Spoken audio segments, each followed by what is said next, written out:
অসুস্থ হইলে আর বিপদে পড়লে আপন মানুষ চেনা যায়। অনেকদিন থেকে অসুস্থ, কেই তেমন একটা খবর নেয় না, কারণ এখন আমারে প্রয়োজন নাই, আমি হচ্ছে অসুস্থ। তাদের প্রয়োজন হইলে আমি সুস্থ থাকলে তখনই আমার খোঁজ নিব। অসুস্থ হয়ে পইরা থাকলে মা ছাড়া কেই তেমন একটা খোঁজ খবর রাখে না।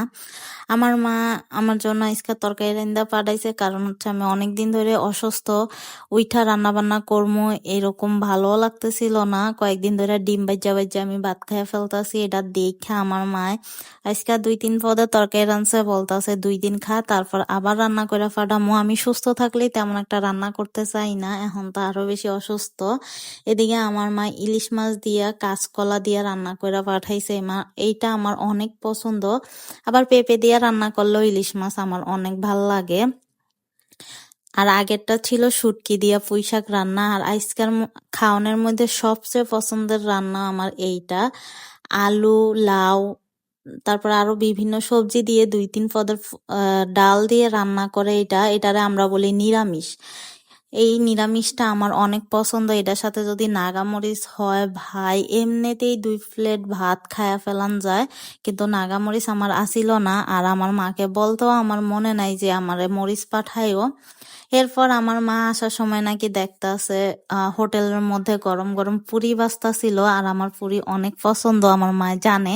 এই জন্য পুরি, সমোসা, সিঙ্গারা সব নিয়ে আইছে। এই অসুস্থতার মধ্যে আমি এতগুলা খাইতে পারবো বলেন? সুস্থ থাকলে একটা কথা, আরো হচ্ছে তেলের জিনিস, কিন্তু আমার পুরি অনেক পছন্দ।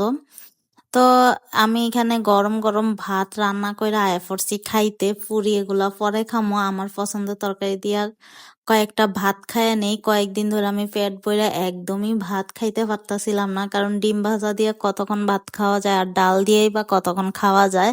মায়ের হাতে এরকম মজার মজার তরকারি দেখলে কি আর অন্য কিছু খাইতে মন চায়? যতই পছন্দের হোক না কেন, তখন কিন্তু এই তরকারি দিয়েই ভাত খাইতে মন চায়। আমি আগে পুঁই শাক আর হইছে এটা লইট্টা শুটকি দিয়া রান্না করছিল, পুঁই শাক, আলু, লইট্টা শুটকি, এটা দিয়া খাইয়া নিতেছিলাম। কিন্তু আমার মন তো পড়ে রয়েছে এই নিরামিষটার মধ্যে, কারণ এটা আসলেই অনেক মজা হয়।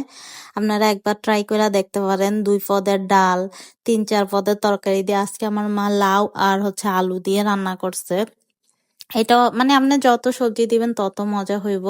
আর এটা হচ্ছে কাঁচকলা দিয়ে ওই যে ইলিশ মাছটা রান্না করছিল না, ওইটা। আমি জানি না আমি রান্না করলে কেন এত মজা হয় না। আমার মার হাতের তরকারি এত মজা কেমনে হয় ভাই? আমি কেন পারি না? আমি অনেক ট্রাই করি আমার মার মতো রাঁধতে, কিন্তু হয় না। আমি তো আমার মার অনেক রান্নার ভিডিও আমার মোবাইলে রাইখা দিছি, যে যখন মানে পারবো না তখন এটা দেখা দেখা রান্নু, তারপরও আমার মার মতো রান্না আমার হয় না।